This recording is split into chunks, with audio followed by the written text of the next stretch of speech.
The Wendigo. A wealthy man wanted to go hunting in a part of northern Canada where few people have ever hunted. He traveled to a trading post to find a guide to take him, but nobody would do it. It was too dangerous, they said. Finally, he found an Indian who needed money badly, and he agreed to take him. The Indian's name was Defago. They made camp in the snow near a large frozen lake. For 3 days they hunted, but they had nothing to show for it. The third night, a windstorm came up.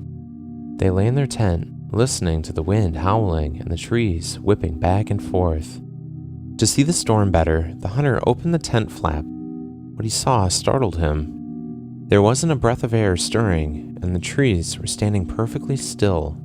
Yet, he could hear the wind howling, and the more he listened, the more it sounded as if it were calling Defago's name.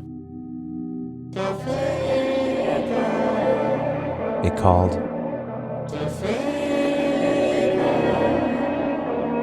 I must be losing my mind, the hunter thought. But Defago had gotten out of his sleeping bag. He was huddled in a corner of the tent, his head buried in his arms. What's this all about? The hunter asked. It's nothing, Defago said. But the wind continued to call him, and Defago became more tense and more restless. It called. Suddenly, he jumped to his feet and began to run from the tent. But the hunter grabbed him and wrestled him to the ground. You can't leave me out here, the hunter shouted. Then, the wind called again, and Defago broke loose and ran for the darkness. The hunter could hear him screaming as he went.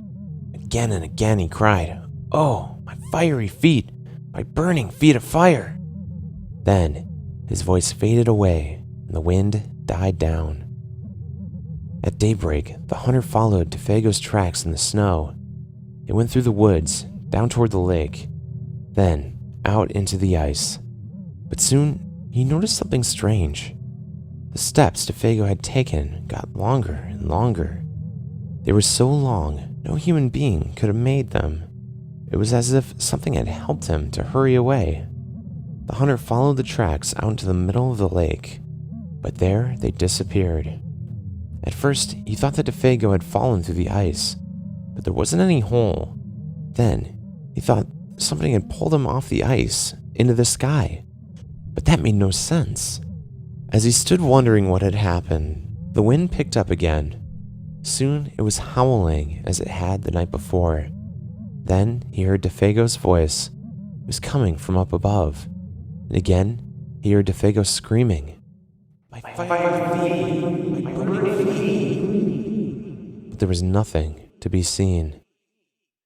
Now, the hunter wanted to leave the place as fast as he could.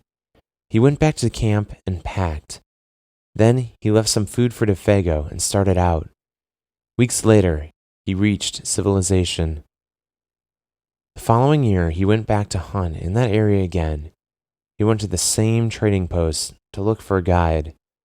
The people there could not explain what happened to Defago that night, but they had not seen him since then.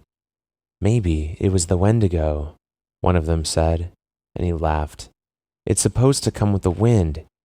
It drags you along at great speed until your feet are burned away, and more of you than that. Then it carries you into the sky and it drops you. It's just a crazy story. That's what some of the Indians say. A few days later, the hunter was at the trading post again. An Indian came in and sat by the fire. He had a blanket wrapped around him, and he wore his hat so you couldn't see his face. The hunter thought there was something familiar about him. He walked over and he asked, "Are you Defago?" The Indian didn't answer.